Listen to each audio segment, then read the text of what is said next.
अस्सलाम वालेकुम everyone, this is new syllabus mathematics, उसकी थिंक एडिशनल है और चैप्टर नंबर 1 फंक्शंस एक्सरसाइज 1 भी हम इसकी कर रहे हैं। क्वेश्चन नंबर 3 करने की कोशिश करते हैं। देखें, इसमें लिखा है कि given that a function F X is equals to 3x-2 का होल स्क्वायर, ठीक है, फॉर द डोमेन 0 से f, ठीक है। Find the range. देखें, सबसे पहले तो रेंज निकालने के लिए लीस्ट नंबर निकालना होगा। तो 3x-2 is equals to 0 suppose करें, तो x इज इक्वल्स टू 2/3 पर 0 आ जाएगा, ठीक है। तो 0 तो आएगा ही आएगा, ठीक है। तो रेंज अगर हम बनाएं तो रेंज आ जाएगी 0, कोई एक नंबर रखने पर। नेगेटिव तो कभी भी नहीं आएगा, ठीक है, क्योंकि 3 1 अगर हम 1 भी 3 0 से 0 भी लेंगे तो इसके ऊपर स्क्वायर है तो वो पॉजिटिव हो जाएगा, ठीक है। तो स्टार्ट जो है ना, रेंज हमारी 0 से ही होनी है।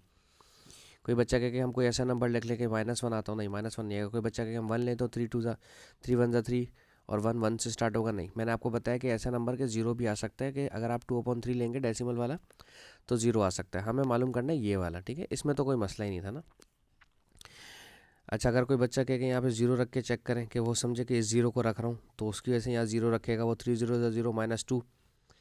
लेट सपोज कोई बच्चा कहता है कि मैं 3 0 0 कर देता हूँ, ठीक है, रेंज निकालने के लिए।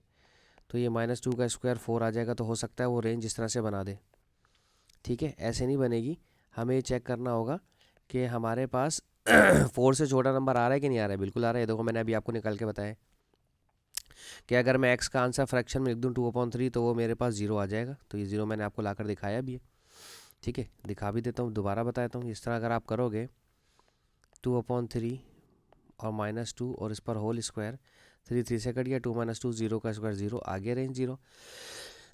अगर आप सोच रहे थे कि मैं 0 रख करके 4 ले आऊँ, लेकिन मैंने आपको x का ही कोई ऐसा नंबर देगा, सारे नंबर रियल हैं, ठीक है। कोई भी एक्स्ट्रा नंबर रखा, मैंने 0 ला के दिखा दिया। तो कोई इस बात पे बहस ना करे कि 0 क्यों आ रहा है, ठीक है। असल काम जो है ना, असल मसला वो यहाँ है निकालने का। अगर आप हाईएस्ट वैल्यू 5 रखते हैं, ठीक है, ये आ गया यहाँ पर 5, 3x की जगह 5 रखेंगे, -2 का होल स्क्वायर, 3 5 ज़ा 15 -2 होल स्क्वायर, 15 -2 हो जाएगा 13, 13 का स्क्वायर हो जाएगा 169। ये आ गया 169, ठीक है। ये आ गया पार्ट 1 का आंसर। अब देखना है पार्ट 2। पार्ट 2 में क्या करना है? पार्ट 2 में एफ स्क्वायर है। एफ स्क्वायर कैसे निकलेगा बता देता हूँ। सबसे पहले एफ एक्स का फंक्शन है 3x-2 का होल स्क्वायर। अब फंक्शन के अंदर फंक्शन डालना है, ठीक है, कोई मसला नहीं, अभी डाल देते हैं। 3f(x-2) का होल स्क्वायर, ये हो जाएगा एफ ऑफ एफ मल्टीप्लाई के एफ स्क्वायर हो जाएगा, और 3 फंक्शन की जगह फंक्शन की वैल्यू लिख दें जो कि है 3x-2 का होल स्क्वायर, फिर दोबारा -2 का होल स्क्वायर, ठीक है। फंक्शन ये हमारे पास दिया हुआ था, फंक्शन के अंदर फंक्शन डाला, ठीक है। अब आप लें व्हेन हाईएस्ट वैल्यू के लिए, when x is equals to 5। इसकी रेंज भी देखें 0 तो आएगी ही आएगी, ठीक है।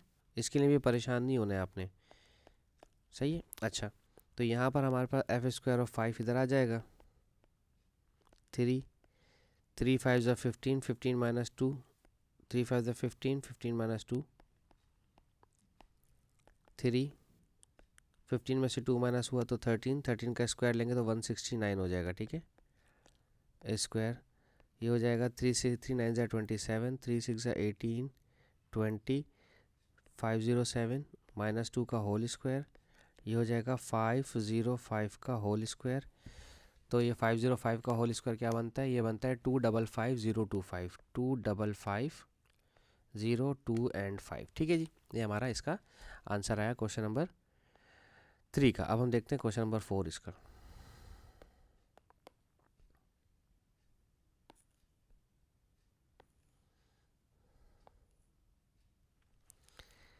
क्वेश्चन 4 मेरे ख्याल में साइमल्टेनियस इक्वेशन से सॉल्व होता हुआ नज़र आ रहा है मुझे।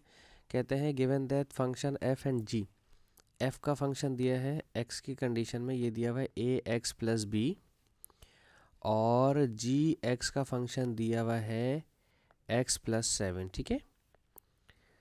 तो एफ ऑफ जी 1 का आंसर दिया हुआ है 1, ठीक है। तो सबसे पहले तो एफ ऑफ जी निकालना है। एफ ऑफ जी निकालने के लिए एफ एक्स का फंक्शन लिखेंगे ए एक्स प्लस बी, इस f के अंदर आपने g का फंक्शन पुट करना है, तो यहाँ पर भी a की जगह x की जगह fx आ जाएगा प्लस b।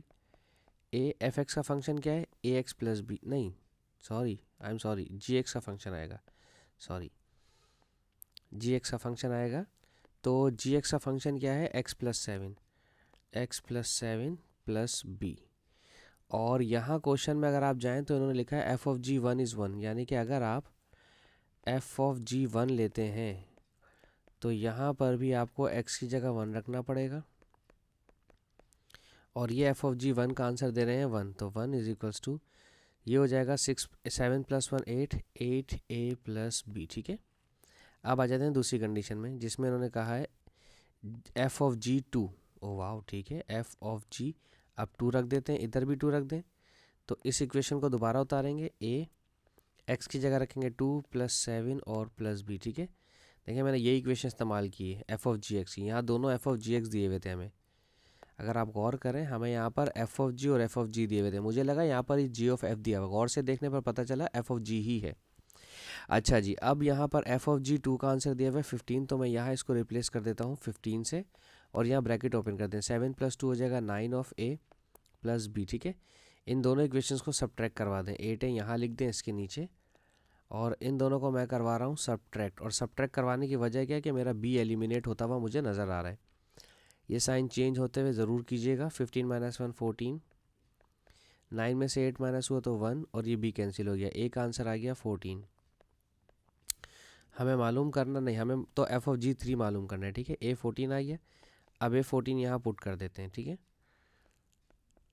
प्लस b और 1, 8 14 का कितना होता है भाई, मैं ज़रा कैलकुलेटर यूज़ कर रहा हूँ, 112 माइनस 1, तो ये हो जाएगा 111, तो b का आंसर नेगेटिव 111 आ रहा है।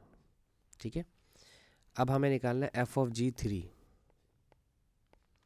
तो यही फंक्शन दोबारा लिखा जाएगा, ये वाला ax, ये वाला ax प्लस 7 और b। ठीक है, ax प्लस 7 और b, अब जो जो वैल्यूज़ पता है वो पुट कर देते हैं। a की वैल्यू 14 थी, x की जगह 3 पुट करना है क्योंकि यहाँ पर भी इन्होंने 3 दिया हुआ है, तो यहाँ आ जाएगा 3 प्लस 7, और b की जगह आ जाएगा माइनस 111। ठीक है, 7 और 3 10, ये हो जाएगा 140 माइनस 111, तो 140 माइनस 111 29 आंसर आ रहा है हमारा, और ये आंसर 29 आई गेस 29 ही है। ठीक है, बुक में इसका आंसर। ठीक है, अच्छा जी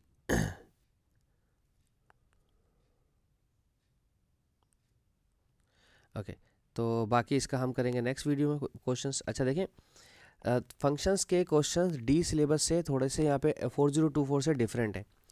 ठीक है, आपके जो सिलेबस डी मैथमेटिक्स होता है उससे डिफरेंट है, लेकिन करना क्या है आपने एहतियात से करना है, क्योंकि इसके अंदर ये फंक्शंस उस टॉपिक के आपके डी सिलेबस के फंक्शन से बहुत ज़्यादा डिफरेंट है। ठीक है, अगर कोई सोचता है कि मैंने वहाँ सीख लिए तो यहाँ सीखने की ज़रूरत नहीं है, अगर कोई सीख तो गलत है, और अगर कोई कहता है कि मैंने एडमैथ्स में फंक्शन सीख ली तो वहाँ सीखने की ज़रूरत नहीं है, तो भी गलत है। ठीक है, क्योंकि वहाँ पर भी कुछ कॉन्सेप्ट ऐसे हैं जो हम यहाँ नहीं सिखा पाते हैं, और वहाँ यहाँ के तो कॉन्सेप्ट डेफिनेटली वहाँ नहीं सिखाते होंगे, एडमैथ्स वाले कॉन्सेप्ट तो ऑब्वियसली।